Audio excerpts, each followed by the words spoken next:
you should have about our tours. We have tours coming up in September. So we do have sign-ups at the back of the room for the tours.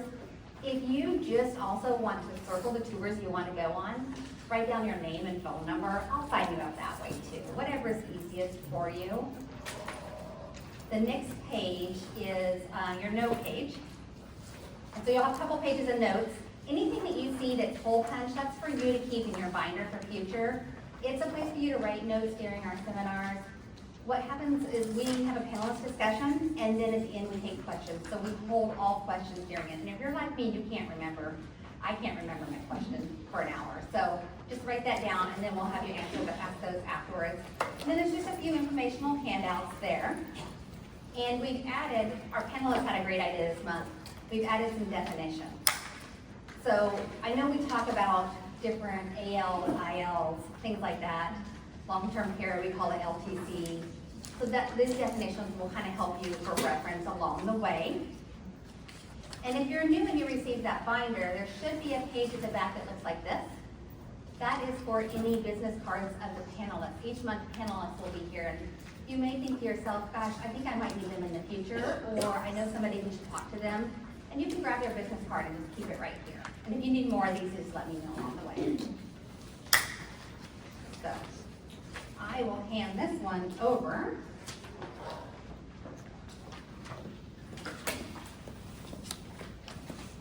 You're welcome. Sorry.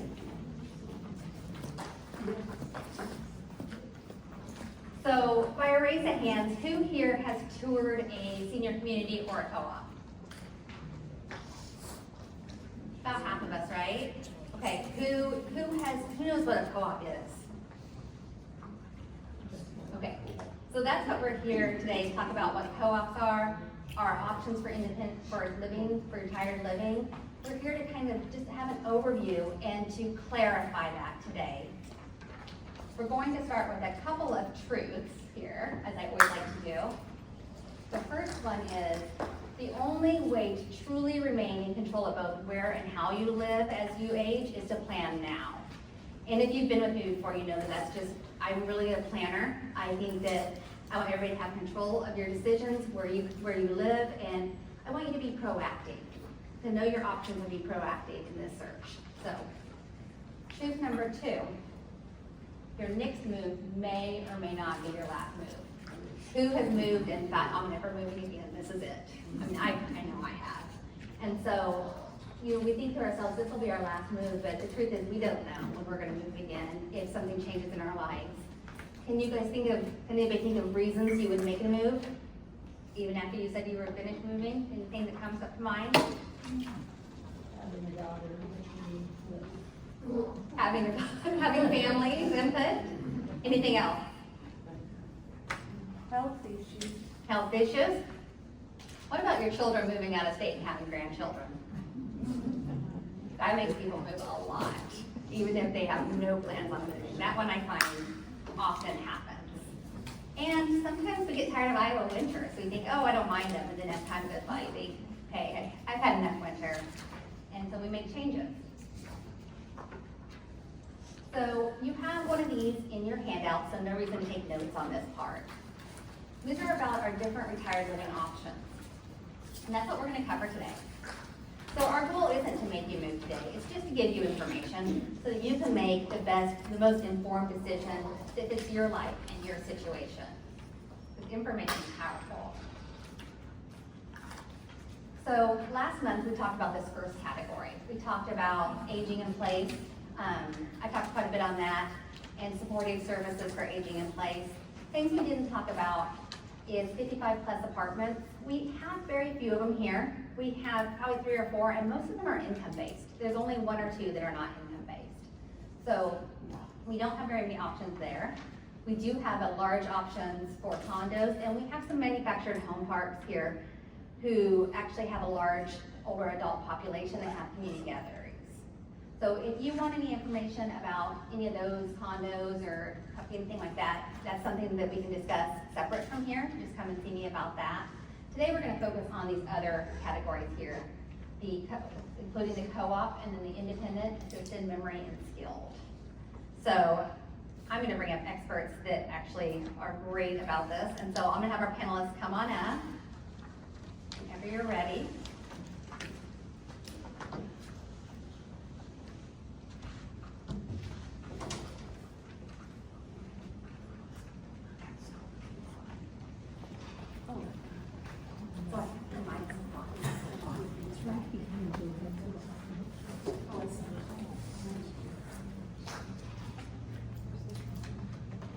I didn't get your music ready either. I promised them walk-in music and I just didn't get it ready. Some people are divas. So I'm gonna have each of you, we're just gonna start over here, and we're gonna start with you, Ann. I'm gonna have you share your name, your role, kind of how you came to be in that position, if something led you to that, and the community you're with. Oh my goodness, hello everyone. I'm Ann Yankee. I'm the property manager at Prairie Gardens Co-op on the southwest side of Cedar Rapids. I work for Ebenezer Management Services. Ebenezer is based out of Minneapolis, and they actually developed the very first senior cooperative in Minneapolis in 1976. So I've got great support there, which is great because my background is not in senior living. I have a degree in mechanical engineering from Iowa State. This is my chance to say go Cyclones. So my background is mechanical engineering, substitute high school math teacher, and this came to me, a friend called, who's a member of a co-op in the Quad Cities. So I've been there 3 years. I love the people and the property manager role. I'm involved in building maintenance, marketing, accounting, and helping the board and the committees. So I'm always hopping from one thing to the next. So it does keeps me busy. I'm sure all of our other panelists too. It's a busy job to be involved in living. It's a neat thing.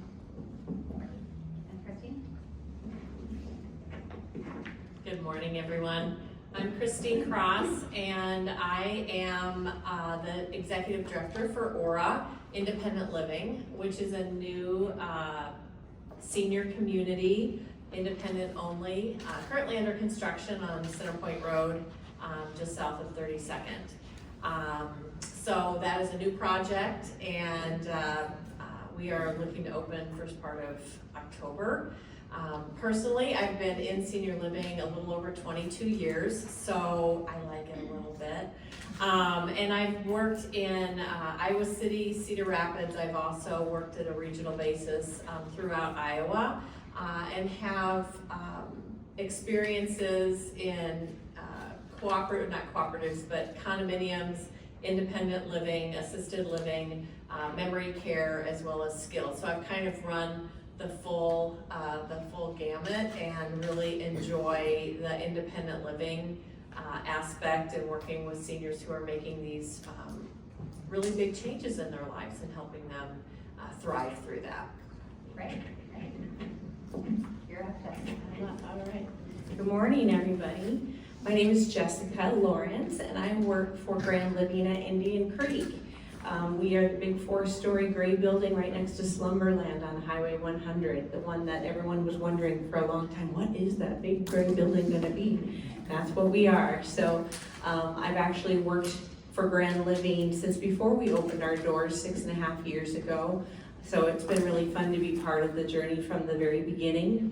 I watched the first resident walk through the front door, and now we have over 170 residents in just over 6 years. So, but senior living for me has been something that's been part of my life since I was alive, basically. I say that because I grew up in a really small town in Minnesota, 500 people, and my parents were both the nurses at the local nursing home, and so they got by with bringing me to work with them. So some of my first best friends that I can remember as a little girl were over 80 years old, and I remember their names, Steve and Joe, and they were my lunch buddies. And then as I got older, I was a nursing assistant in that same nursing home. Thought maybe I'd go to school for nursing because I'd follow after my parents, but I didn't. I actually went to school for athletic training and sports medicine. But the whole industry of working with seniors still just kind of followed me wherever I went from there. I managed a fitness center, and it inadvertently became the center that catered to senior fitness. I don't know how, but it just did. And then when I moved to Cedar Rapids 20 years ago, I became a real estate agent like Carla. I didn't stay in it for a real long time, but when I did, I served everyone, but eventually ended up helping seniors downsize out of their homes and into a condo or sometimes senior living. So I finally just decided to give into it all and started working directly in senior living. So I worked for a few different places in town. Again, I'm currently with Grand Lavina Indian Creek, but I've served in 2 different capacities. One was, I was a community relations coordinator and salesperson, which I am now.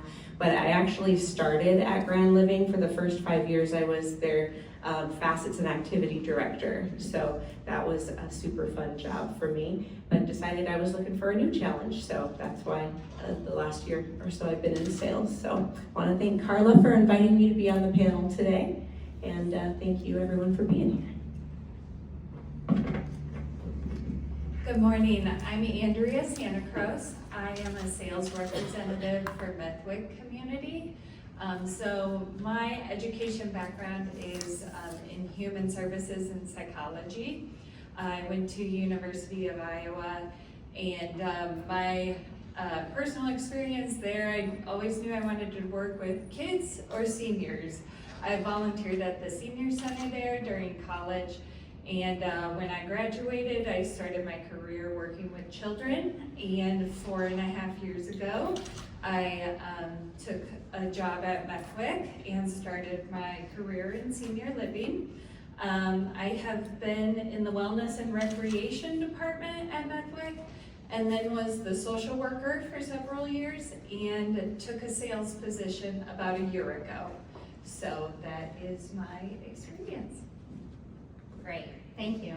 So when we talk about kind of dispensing, making this clear and transparent on what is what in the senior community and going over the different options, I thought, well, what better people than these people who have been in it for years to help you with that. So that's what we're gonna kind of do, is go through some questions here.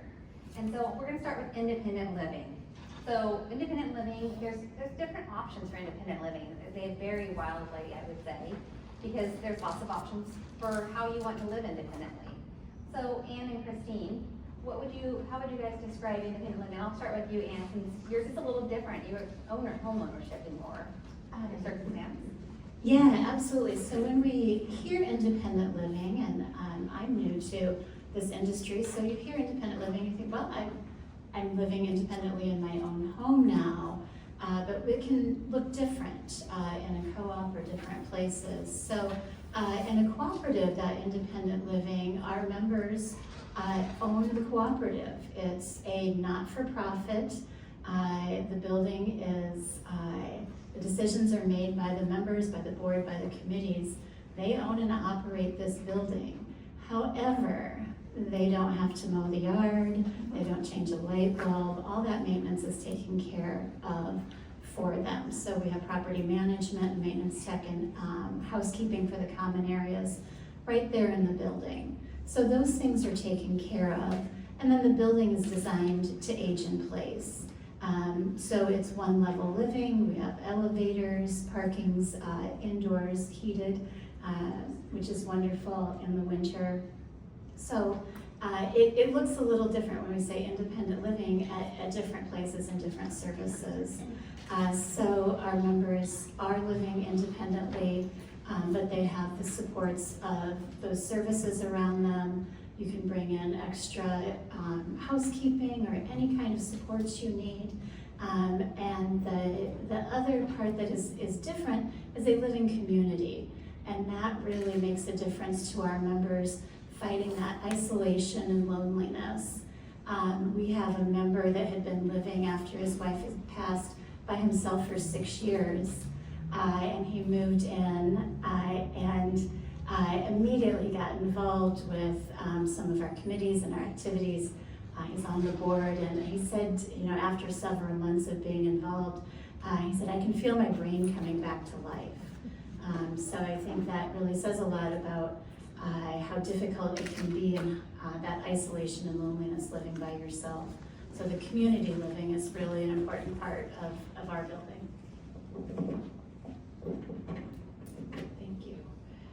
So independent living communities, senior communities, like Aura, focus heavily on that non-healthcare services. Obviously the home maintenance and the appliance maintenance and all of those things are taken care of as well. But the amenities that certain communities may have really attract those independent, active seniors. So swimming pools, pickleball courts, clubhouses where there's happy hours and things to do with your neighbors. And they may offer services like housekeeping or restaurants or meal services as well. So we have full apartments with full kitchens. Some do and some don't. Some have maybe like a kitchenette and offer meals. But for those folks who can perfectly cook for themselves, but maybe they don't want to, or they have been cooking, for their family and then for their spouse, and they're done with that. It's also very difficult sometimes to think of good, nutritious meals that you can cook for one person or two people. That can be a challenge as well. So having the meal service is a big bonus for folks that can take advantage of that, maybe get a little bit better nutrition, and then have that fitness and active lifestyle where residents really share a sense of community and engagement, kind of like what Ann was talking about. Having things to do, having entertainment brought in, especially in our Iowa winters where maybe it's harder to get out in the community. You can step outside your apartment and really have a full active life right there. So it sounds like the variety is transportation, meals. That's what I hear most when people want to move. It's because they no longer want to cook for themselves, no longer want the maintenance of their home, right? And it's hard to cook for one person, and it's tedious, and it's not as much fun usually. And so that's what I hear a lot. And then not to mention being able to have a swimming pool. It's pretty nice in the Iowa winter. So Jessica, I know that you guys have independent living as well as assisted living. So tell us a little bit about what the assisted living in general looks like. Right.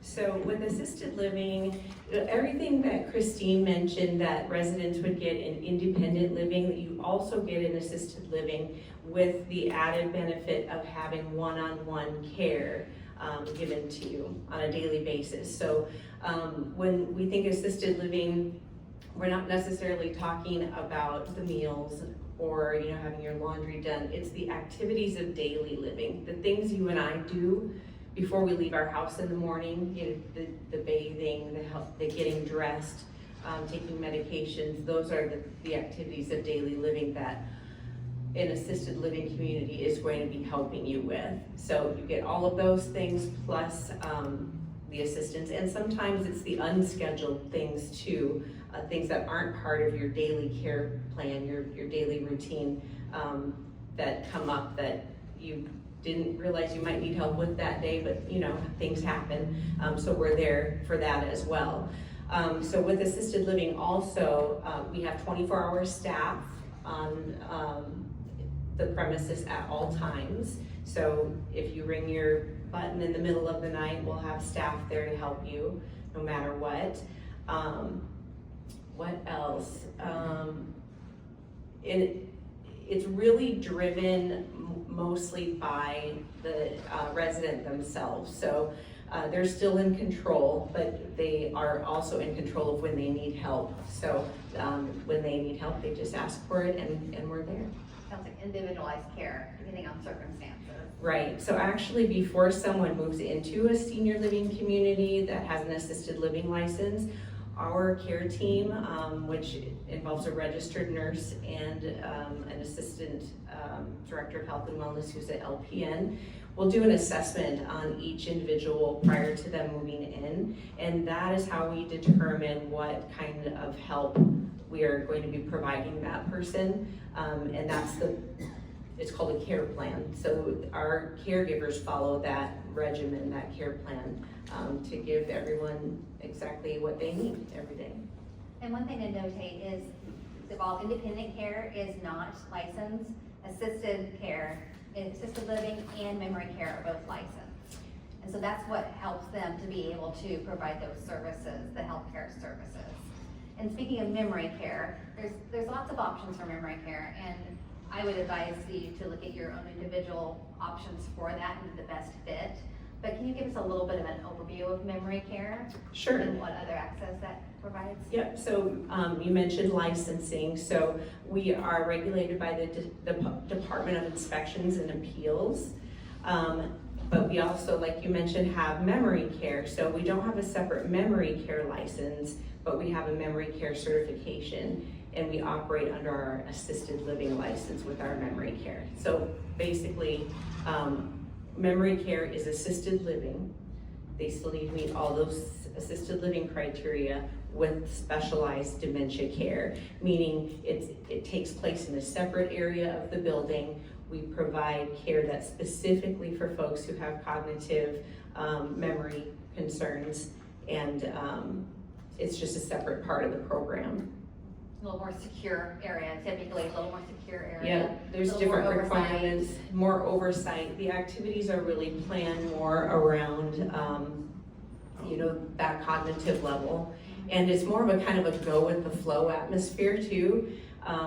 With dementia, you just kind of never know what kind of a day a person's gonna have. So yes, we have a schedule for activities to happen that day, but if they're rolling out cookie dough and the schedule says it's time for balloon volleyball, we're gonna just let them keep rolling out that cookie dough if that's what's working at the moment, because everyone's smiling and content and happy. So we just roll with it that way. So. Love that, love that. And so at past assisted living, we talk about long-term care. And that's what we think about when you think about your grandparents' nursing home, or we think about nursing homes. That's long-term care. And it has changed over the years too. So what does that look like, Andrea?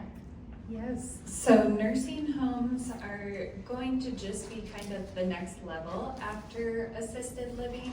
So they're still going to offer that 24-hour care and supervision.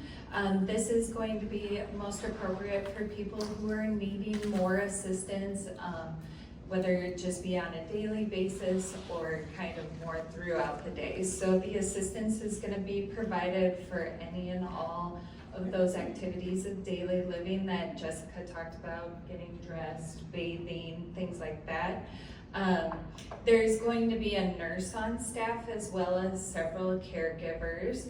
And then another part of nursing homes that you may hear about would be a skilled stay. So that is going to be something that people usually will come from the hospital after an injury or surgery and may qualify for a skilled stay, and they're going to be able to receive those services that are covered through or partially covered through their Medicare insurance, and get them the rehab that they need to recover from that surgery or injury. Great.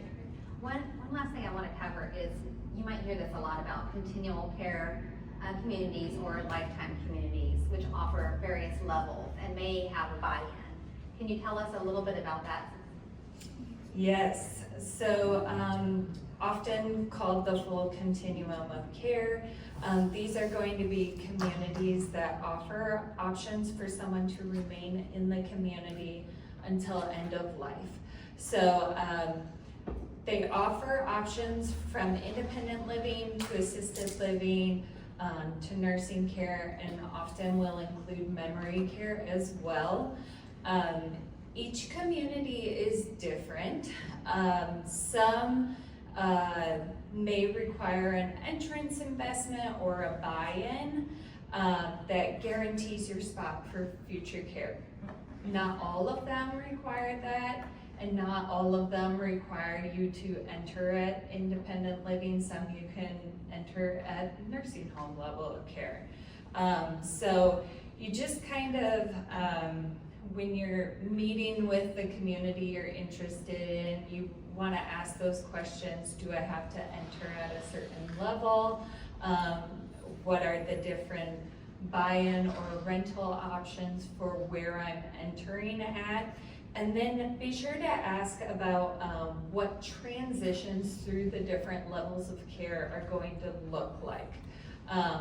You know, we all would like to just age in place, but like Carla said at the beginning, your next move may not be your last move. So just knowing what that will look like at the community of your choosing so that you're prepared for that will really kind of help set you up best for your future. That's great. So we all have to ask ourselves how do we pay for this, right? Because none of it's free, it all comes at a cost. And I know that's what people worry about the most.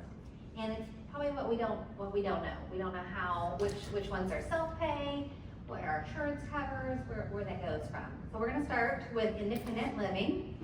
So Christine, independent living, how is that paid? So typically, independent living is private pay. I know Carla had mentioned that you talked a little bit about the 55+ communities that have an income limit. And so that might be a lower income type of rental. But in general, in independent living communities that offer services like meals and housekeeping and all of the fitness options are gonna be private pay. In-home care, if that's needed within your independent living setting, may be covered by long-term care insurance if you do have that, or VA benefits if you do have that. I know that's gonna be covered here a little bit later, but that is an option. As independent living, that is your own home and you can bring in services as you would like. And then our community offers something a little bit unique. It's a non-governmental program. It's just something that our ownership offers called Elder Grace. And what that is if our residents are able to pay privately for 3 years, after that time, if they spend down their funds, then the rent would be reduced to the amount that they would be able to pay. So that's a program that you may ask about in other communities just to see what they offer as far as trying to care for those residents that have been in their community and paid that, that rent.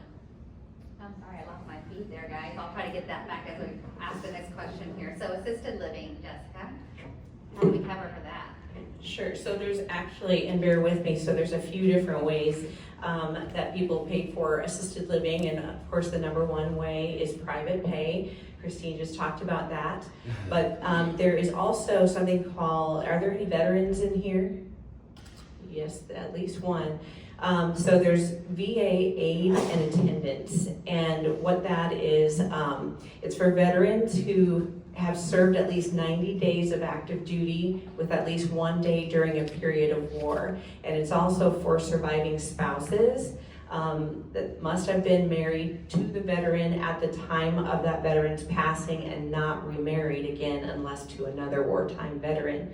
But that aid is given to folks, but it's also, it's got income and asset limitations, and I have those here in front of me, but in the interest of time, we won't go into those. But if you are interested in knowing some of those, I do have that information here. So that is one way, VA aid and attendance. Another way is Medicaid. Not all assisted living communities will take Medicaid. Grand Living is private pay only, but there are some communities that do take Medicaid. It's called the elderly waiver. And some that do only take a certain percentage of their overall number of apartments. And so sometimes there's a waiting list to be on the elderly waiver at a certain community. But that is also income-based. You can only have a certain number of assets and monthly income. I have those figures here too for anyone who is curious. And then there is something called long-term care insurance. Anyone in here have a long-term care insurance policy? Good for you. Good for you. I won't be able to get one of those because they don't sell them like they used to, because the insurance companies are kind of losing their tail on some of those policies now, but good for you. So generally, long-term care insurance provides benefits to pay for care when someone is no longer able to perform, here's the words again, activities of daily living. Those 3 words are really key to a long-term care insurance policy. Usually, a policy is going to have a list of activities of daily living. Maybe there's 7, maybe there's 10, and each policy is different, but it will say you must need assistance with at least X number of these following things in order for your policy to begin covering. Or have a severe cognitive impairment, which I have that definition in here too. But so if you meet those criteria, then the policy pays up to a certain amount per day for you to be there. And most generally, how it works logistically is that each resident pays their fee from the bill that they're given from their community, and then the community will work with the long-term care insurance company, submit the paperwork they're requesting for proof of service, and then the insurance company reimburses you as the policy holder. Does that make sense? And we'll have a really good panel another month too on these specifics, on the specifics of how to pay for everything too. So that'll give you more information as well. And we have Craig, who's financial advisor, at the back of the room, and he'll be back there to answer questions. And he also deals a lot with long-term care policy. So if you have questions on that, on your feedback form, you can also, there's a question to ask you if you'd like a consultation with Craig to talk to you about that. Because Craig, what would you say? Yeah, I know you offer different annuities and different types of long-term care, as we've talked about during Downsizers. What would be the oldest, what would be the age of the oldest person you've been able to get a policy? I personally sold one too. Or that you know of, recently, in the last 5 years? 82. One of the misnomers is. Can I get you a mic? I'm sorry. I should have set one back there for you. A little side note here, I'm gonna put Craig on the spot.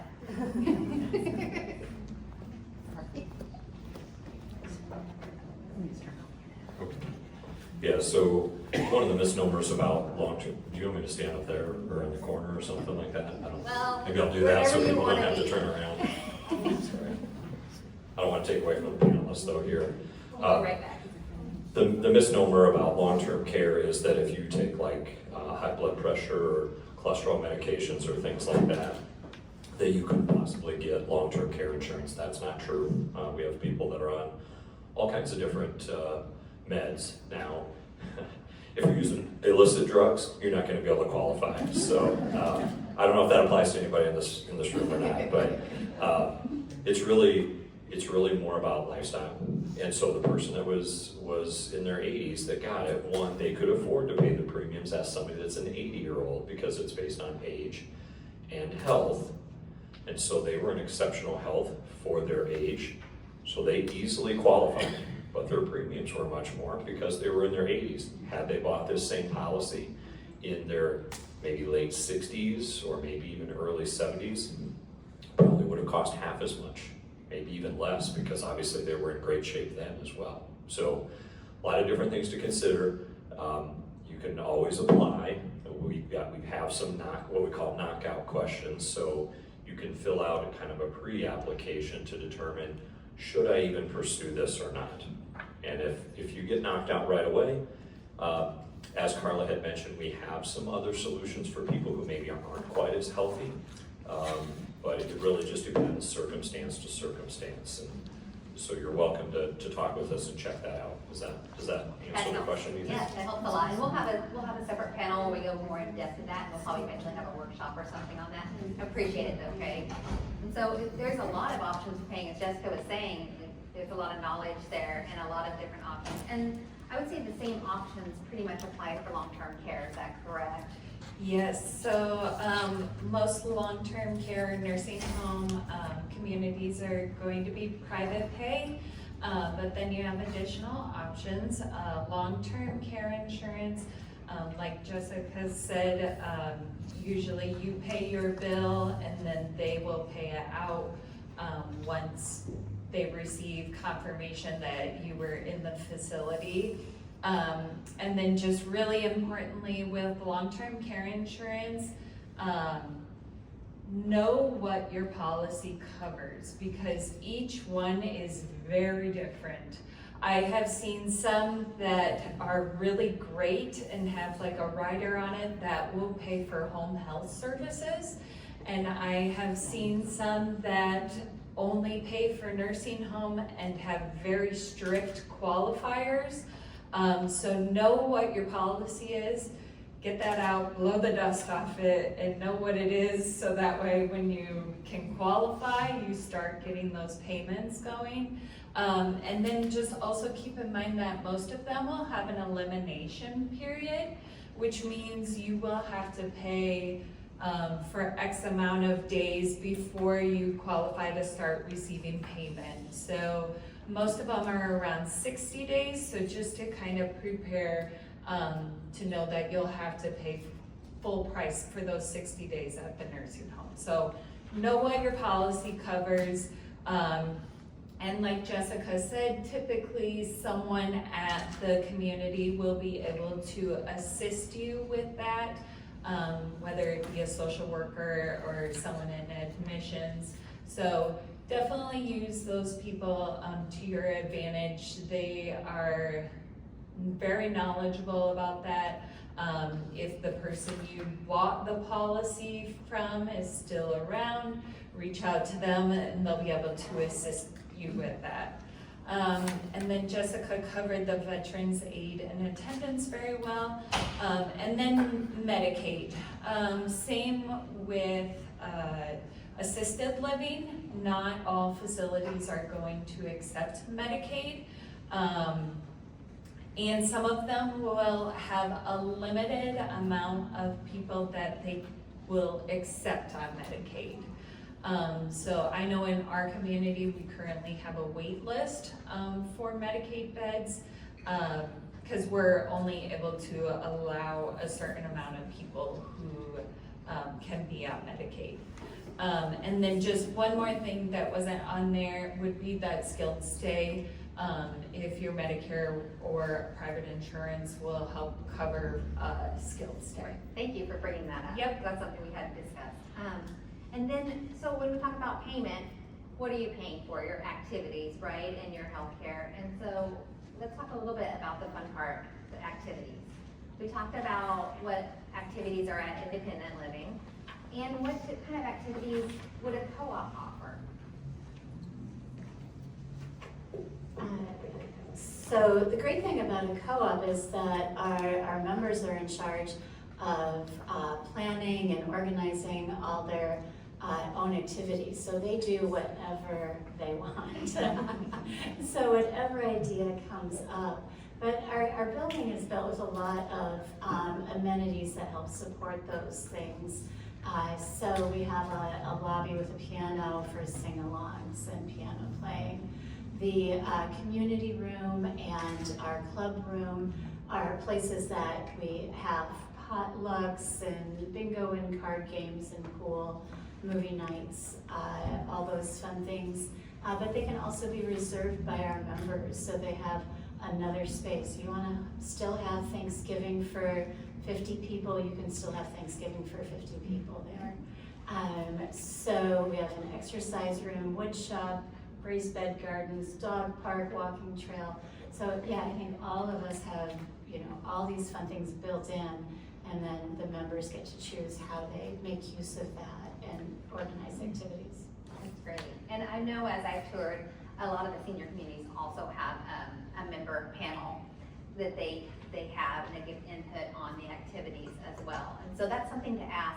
We do have a list of questions to ask in your packet of ways to tour and questions to think about. It's always good to review those ahead of time and just mark a few of them that are really important to you. And speaking of tours, Christine, that's in the same way, that didn't plan, but how do we go about, what does a tour look like? So I call you up and say, hey, I heard this aura is being built. I kind of want to come see it. What does that look like? What does a tour look like when I come? Perfect question. So it is, I think, a great idea to plan ahead for a tour. That enables not only yourself to have an allotted amount of time to dedicate to that, but also for that person that's giving you that tour, they aren't rushed, they can allocate that time as well to your visit. So allowing time for the tour, I think, is important. Be prepared for a good tour to take about an hour or an hour and a half. And a lot of that time should be spent with you asking that salesperson questions and learning about what you're looking for. So it should be very specific to you. How do the services align with what you're looking for? How are you wanting to live in these next years, and what kind of services can support you with that? Are you getting the same exact tour that Joe got yesterday, or is your tour specific to the things that you've discussed with that salesperson? So, for example, we have a pool. If I learn in our time together before that tour that you are deathly afraid of water, I'm probably not going to spend time showing you the beautiful pool, because that isn't something that relates to you, if that makes sense. And then also, I really recommend, if possible, interacting with frontline staff. We know from research that the majority of decisions from people who are touring are made based on what they see in the interactions of the staff in the community, either relating to other residents or to each other. So I can tell you lots and lots and show you all the beautiful models, but you also want to see, how does the community function? How does it operate? How are those frontline staff feeling about their jobs there at the community? Because that's really the folks that you're going to interact with on a day-to-day basis. So those are just some recommendations that I would have. Allow plenty of time. Make sure you're sharing your situation so that salesperson knows how best to serve you in that tour, and then meet some of the staff that are in the community as you're taking that tour around. And we talked a little bit about comparing apples to apples. So when you're asking your questions, Jessica, can you you were the one that was mentioning that, can you kind of expand on that? Sure. Sometimes when you're looking, we're all numbers driven, right? We want to know what the bottom line is. How much does this place cost, right? So when you're looking at those numbers, and if one place's rent looks lower than the other, you get excited right away, right? That's the place I want to go. It's the best deal. Well, make sure to ask, what do those numbers include? Because everybody's pricing structure is a little bit different. Place A, their numbers might not include any meals, and then any extra services like housekeeping or laundry are a la carte services that you pay for.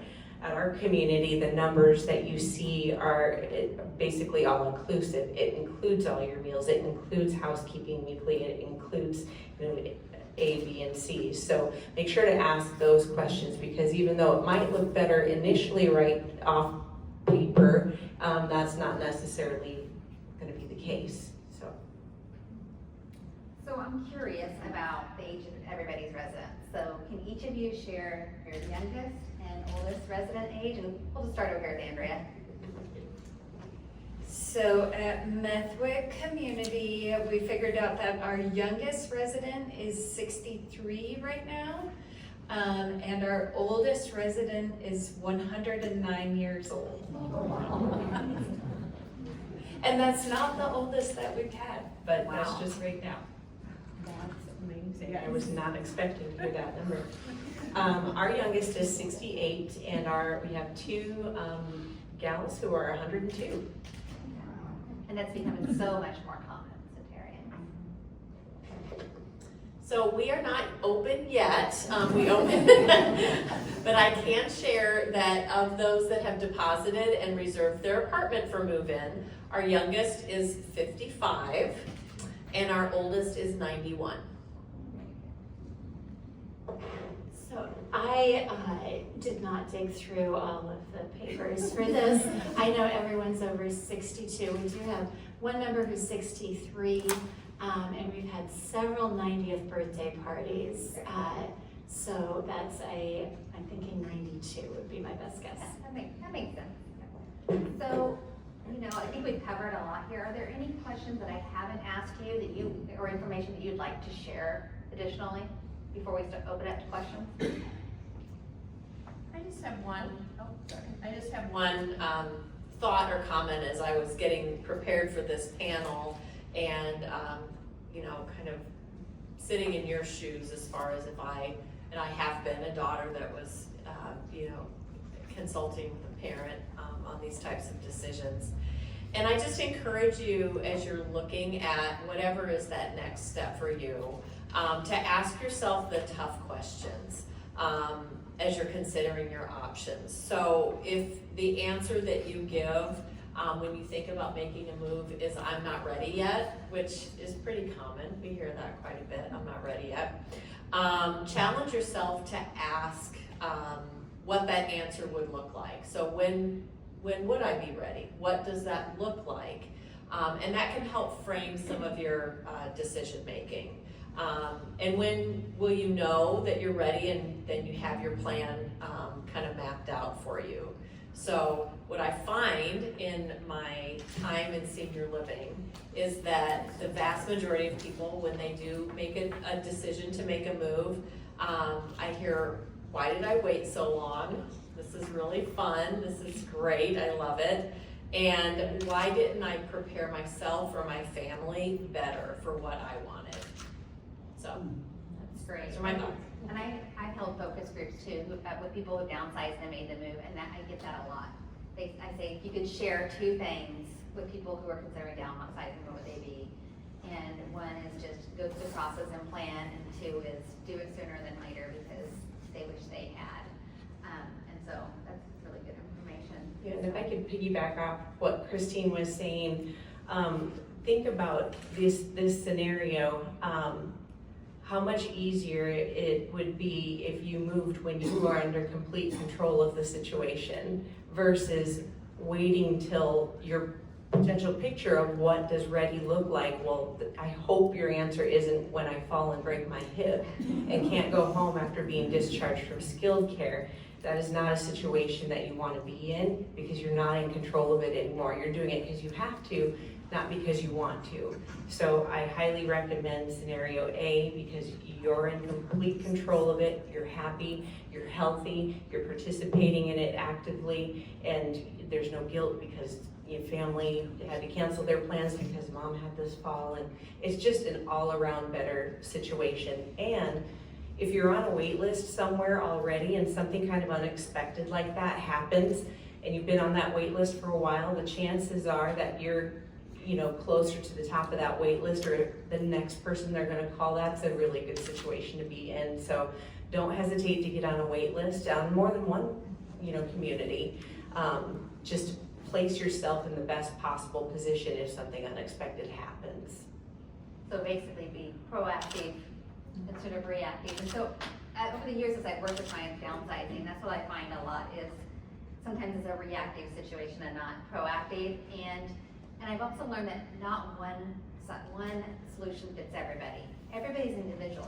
You are all individual people. And so one community doesn't fit everyone. So it's important to go out and look at the communities and have that backup plan. I always say, Jessica said, I always say you can make your first plan and then plan B, at least 1 or 2 communities on the wait list in case something does happen. So just to be prepared. That's my biggest takeaway. Does anybody else want to share any takeaways or questions? I'll just add one. Oh, go ahead. Just with the wait list thing too, that'll get your desired community some information about you. So if it is a situation where, you're in the hospital and your children or guardian, whoever, has to take things on, the community will already have some information. And one of the biggest things that I always hear is, I don't want to be a burden on anyone. Well, that's taking the burden off of them. You're making it a lot easier for whoever needs to step in and help at that time. So, planning is one of the best things you can do for your power of attorneys, children, whoever may step in. Christmas gifts. Yes. Ready for question? I'm gonna give you a mic so everybody can hear your question. I bet somebody else If has you it. want to be on a wait list, is there a financial obligation to that? I think typically there is. I can just speak on what our wait list situation looks like. To get on a wait list, you can get on a list for any number of floor plans that we offer. It doesn't cost any more to be on a list for more than one. But our fee is $2,000 to be on the wait list, and I'm quick to tell people that is refundable at any time for any reason. So if you get on the wait list and a month later you call and say, well, I guess I want to take that Harley trip across the country and I don't have a Harley yet, so I'm gonna need to buy one. No, and you don't even need to tell us that. You just say, I want my wait list fee back. We'll give you that money back.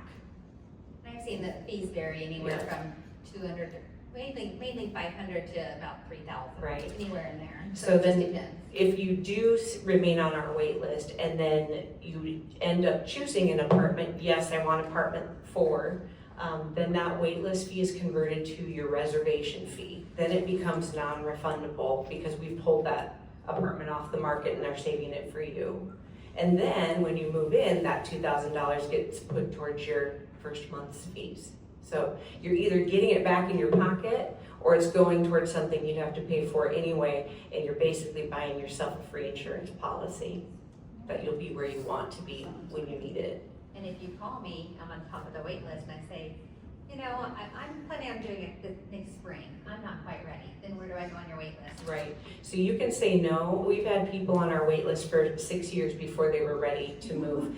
If someone says no, they do not get bumped to the bottom of our wait list. They're still the next person that we're gonna call. Mhm. So that way, if something does happen and health changes, you're right there. Right, That's thank what you we for want to asking. be. Any other given question? Are most care centers month to month, or are they, once you move in, you're there until, God forbid, we're gone? The contract? Ours are month to month. So we aren't having you sign any lengthy contract or anything. We just require a 30-day notice if you plan to leave, unless it's for health reasons and it needs to happen sooner. Would that vary for you, Andrea, being a congenial parent? Yes, so our assisted living is monthly, but our nursing and memory care is a daily rate, so you just pay per day. So for independent living, in our situation at Aura, you would sign a year lease. And that's pretty typical in independent living. I will say all assisted livings should be month to month because that's a state regulation. Yeah, ours, the co-ops are a little different because they have the home ownership portion. So you purchase your share, that price is relative to the size of your unit. So there's a share price that you purchase and then there's a monthly fee. So when it's time to move, then that unit, your share can be sold. So there's a situation where you have that money back. Any other questions? Do all of your communities offer transportation to doctor's appointments, that type of thing? Most senior communities do in general. I'll answer that one because they're all shaking their hands. Minus a co-op, because it's not a community, it's an individually owned, or it's not individual, it's a communal owned. Maybe you can answer that better. Right, yeah, I think how you separate a little more aging in place, home ownership type. Our members do mostly still drive. Our members that don't, there are transportation services that they hire, family, and then friends. A lot of just being in the community. You know, maybe Karen and Pat go to the grocery store together. Okay. Do we have other questions? Anybody along the way? Just say, we always have. Once you are accepted into a program, are there circumstances under which you'd be asked to leave? Good question. question. Who wants to build that one? That is a good Jessica's got it. question. Jessica's got it. Yeah, I've got it all written She knew out. it was gonna come up. So, with our assisted living license, there are limitations for, who can live at, an assisted living community, and these are state regulations, now I'm trying to find them.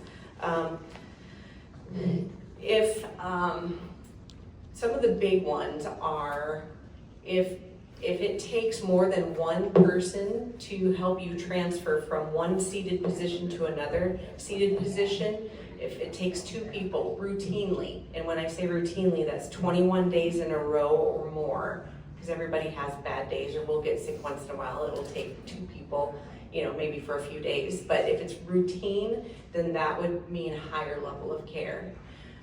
If someone was bedbound, could not get out of bed, with the exception of being on hospice, which we can get a waiver to keep you in the community if someone is on hospice, and hospice care can come in and assist. Otherwise, that would be another reason that you'd need higher level of care. Or if you had, active alcoholism and it was not under control and you were a danger to other people, or if there's some mental health things that were not under control. There's a number of things like that, but yeah, those are some examples. And those are for assisted living. And Assisted. then, Andrea, what about you? Yeah, so same as Jessica said, so there is state criteria that you have to meet to be able to remain in certain care areas. And some communities will even have stricter regulations than the state. So just know what your community's regulations would be, so that way, if you'd have to discharge to a higher level of care or a different area. But typically, safety is the biggest concern. If you're able to remain safely in the area that you're in, then you wouldn't have any issues. Psychological issues, we may have to send someone to like a geriatric psych unit if we're unable to safely keep them in our community. And then money. What if you run out of money? Some communities aren't able to keep people there if they run out of money.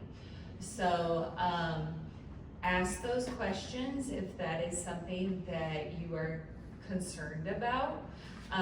Meet with the CFO or financial team at the community, because each community is different. So just know where you're going, what will happen, so that you can prepare. Great advice. If that's a concern at all, that's definitely should be on your list of questions to ask and to talk to your financial advisor as well. Any other questions on the way? All right, well, I have a little bit of more information to go over with you all, but we're gonna go ahead and give the panelists an applause and tell them thank you. They will be at the back of the room, so if you have additional questions, maybe specific to your situation, that'd be a great time to visit with them. A couple things to go over. Upcoming events we're gonna have Downsizing Made Easy next month. We're gonna talk about downsizing. And then a subject that was brought up a little bit today is communicating with your adult children. So once you make your plan, how do you tell your children about it, right? So that'll be this coming month, following month in November. So they'll all be held here, and registration is the same. On your feedback form, so everything should be hole punched in front of you. If there's one form that it does not have a hole punch, and that's the feedback form, the evaluation form.